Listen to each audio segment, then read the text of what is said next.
Welcome back to 15 Minutes of Finance. This is the tax plan where I help you keep more of your money. Today's topic is probably the most common investment decision for the average person in existence, and that is 401k. And we are going to talk about 401ks both in terms of the investment and the tax considerations as you make decisions related to your 401k plan. So, let's start with some of those investment decisions. So a 401k plan is the most familiar and most accessible form of retirement plan that the average person is going to have.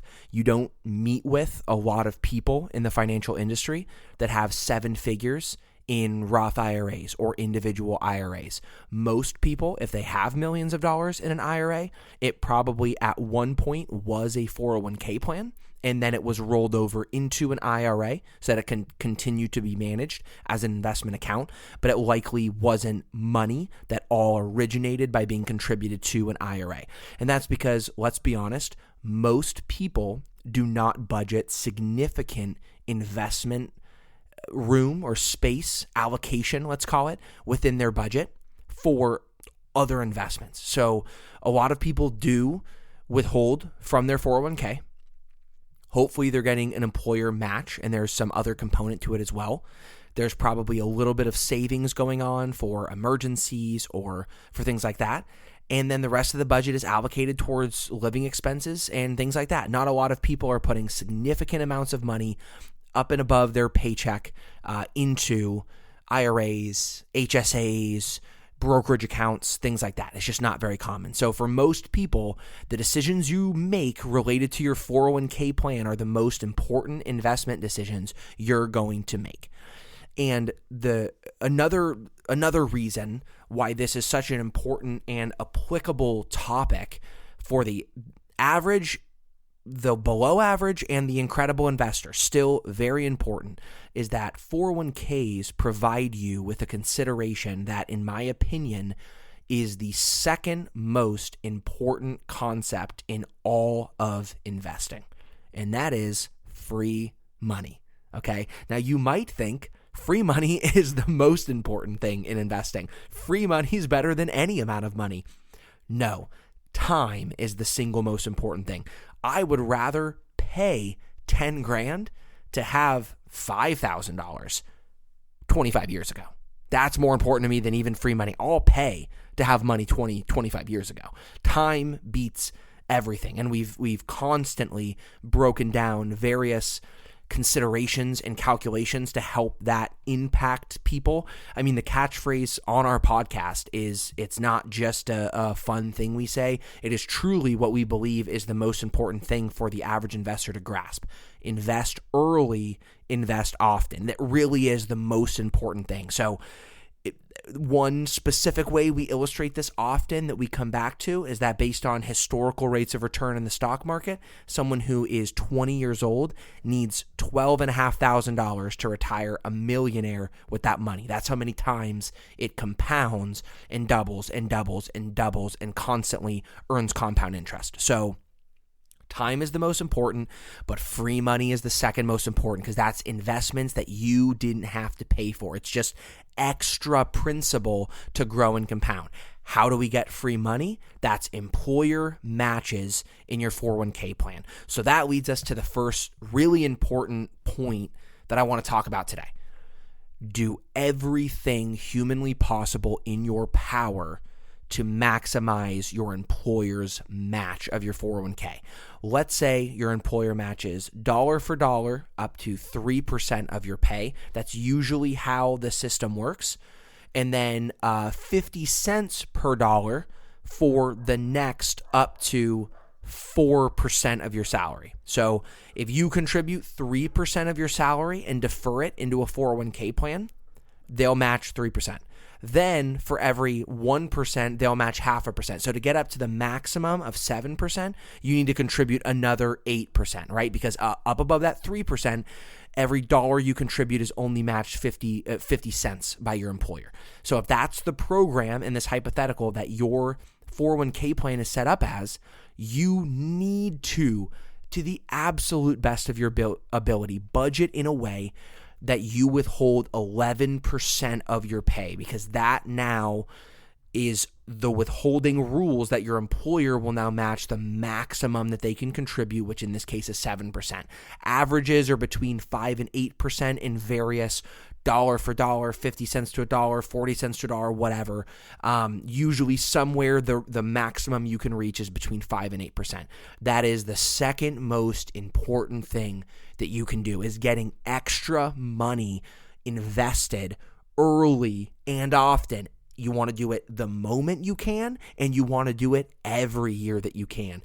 Defer from your salary into the 401k plan to the maximum amount that your employer will contribute. Now, after that, there's other considerations to make. Hopefully, you invest more than that. The more money you invest, especially at a young age, the grossly more money it'll be in retirement. In the example I just talked about, $12,500 at 20 is $1 million at 65. So that shows you the power of every single dollar. Every dollar you contribute in your 20s is hundreds of dollars by the time you retire. Okay, so the more you can do this, you don't have to only contribute 11% if the previous scenario is your company's matching program. The maximum that any person can defer into a 401k plan is $23,000 a year in 2024. It'll go up a little bit next year. You can contribute $23,000 every single year into your 401k plan. There's nothing stopping your own deferrals up into the maximum. Now, your employer might not match it all, but that's okay. If you earn $75,000, you contribute 23%, or excuse me, 23,000. That's what, almost 30%ish of your salary. They won't contribute, also another 23,000, but they'll match another 7%. So now total, you're contributing over 30% of your salary into an investment account. It only takes 5 to 10 years of that type of mentality and dedication to retire an absolute millionaire. Okay, so if there is one thing that this episode can leave you with right now, if you have a job with any sort of 401k plan, and maybe you're a firefighter, a policeman, and you have a 457B plan, or I just talked to one of my friends today. They have through social work through the county, they have a 401A plan. It's a little different than a 401k. Whatever plan you have, if you don't know this already, the next work day, go to HR if you don't know where to find this yourself, or log in your own portal, whatever, and say, hey, I just want to make sure I understand the matching and the contribution rules for the 401k plan at this company. And if you aren't contributing in a way that maximizes your company's match, you need to do it yesterday. You need to do it. The most important thing is time, and the second most important thing is free money through matching contributions from your employer. So that's the biggest, most fundamental things. There are other considerations for people who are making decisions about their 401k plan. Okay, let's talk about them. Investment decisions. How 401k plans usually work is you don't have a plan that is custom advised like you could on a brokerage account. So when let's say we work with a new client, James and I, and they say, hey, I want you to manage my brokerage assets. I'm currently at Fidelity, okay? We happen to custody our assets at Schwab. It doesn't matter where, okay? Whoever your advisor uses. So what we would do is we would get a statement from the client. We would send them paperwork to open up an account at Schwab.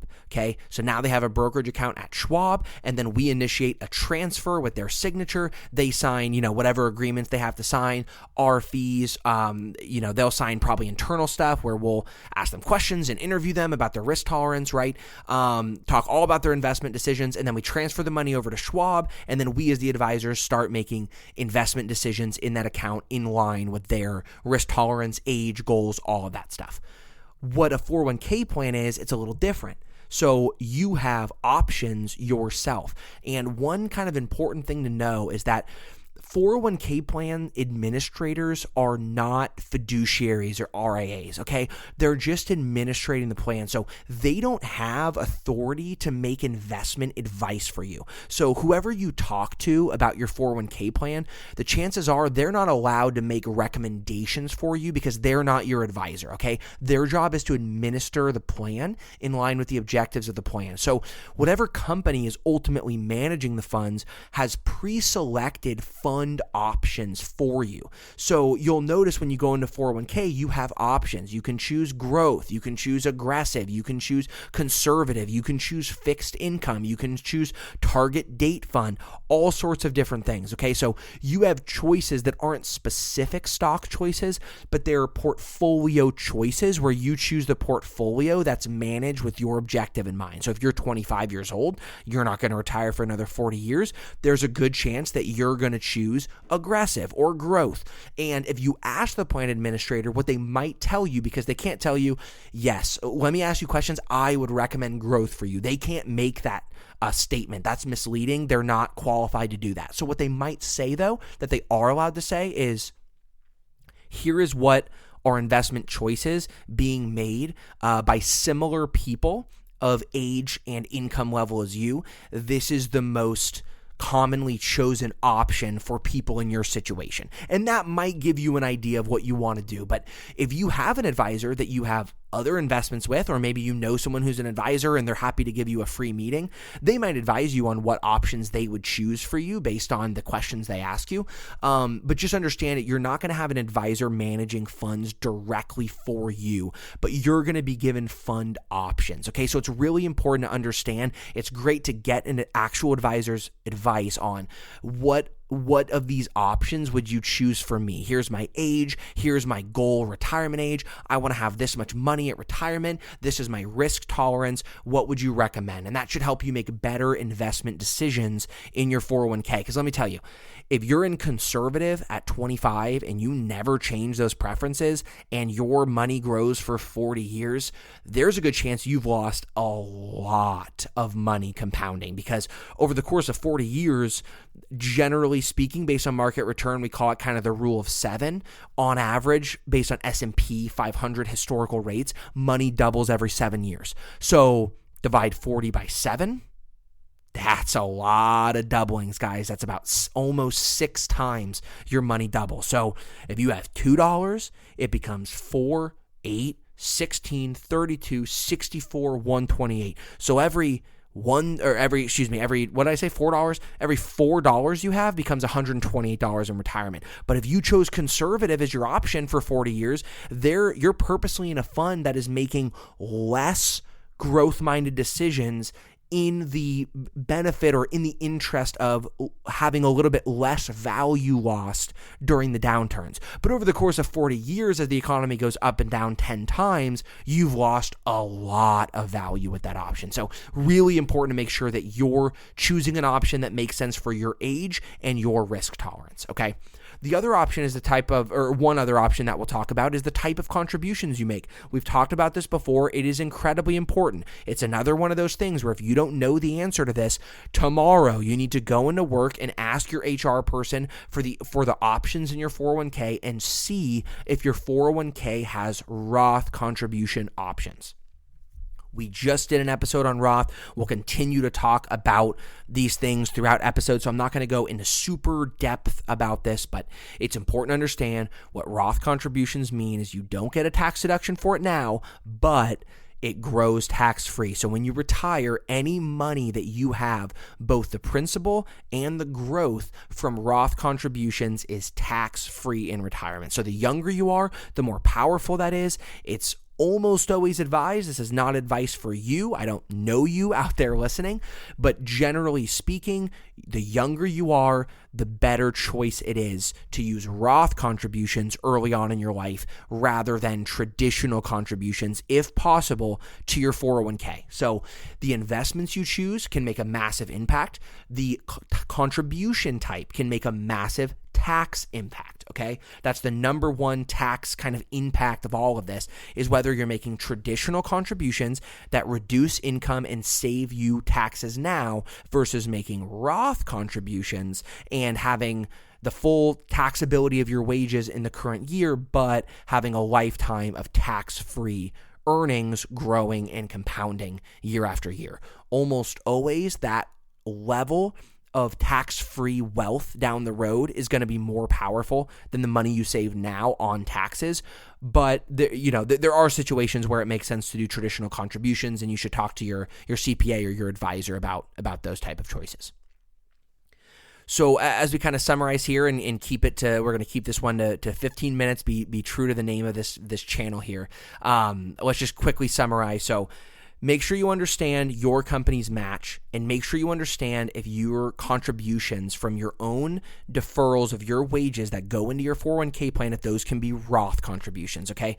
Roth deferrals. Those are the two most important things to understand about your plan. You should be doing everything humanly possible as young as you can to maximize monies in Roth accounts and to maximize the free money that comes from employer contributions. But understand that free money is not the only good money. Any amount of money invested that has multiple levels of compounding, that has multiple doublings every 7 years, is going to be so much power, so much more wealth for you in retirement. Okay, so just because your company only matches 5%, obviously you've got other things you're budgeting for, but that doesn't mean that you should only contribute 5% just because that's all they match. You might be in a situation where maybe rent's low, maybe you're living with parents, maybe you moved in with a roommate, whatever. Maybe you can eat top ramen twice a week.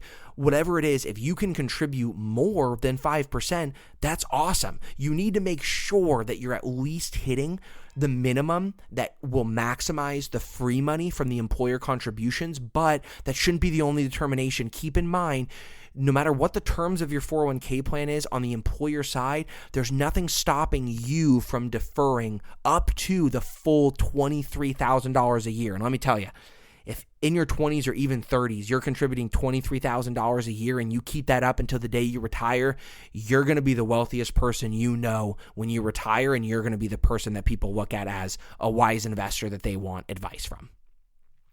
Thank you for listening to another episode of The Tax Plan. I hope you learned something that will save you or make you money. Appreciate you listening. As always, please leave a comment on the video, or actually on the wherever you watch this, on the Spotify link, whatever. Send us a direct message on our website, our emails, our Instagram, whatever you want. Reach out to us with anything that you would like us to talk about in the future. We'd love to answer your questions. We'll keep mentioning every episode. We have video content on YouTube and Instagram coming very soon. We're working on a permanent studio, and we're very excited about that coming very, very, very soon. So if you're more of a visual person and you get a lot of your knowledge from watching short, quick, precise pieces of knowledge, or you like watching YouTube videos and interviews because it's more engaging for you, that's coming. So stay tuned. It's coming very, very soon, and we're very excited to bring it to you. Hope you learned something. Thanks for watching. We'll see you next time. And as always, invest early, invest often.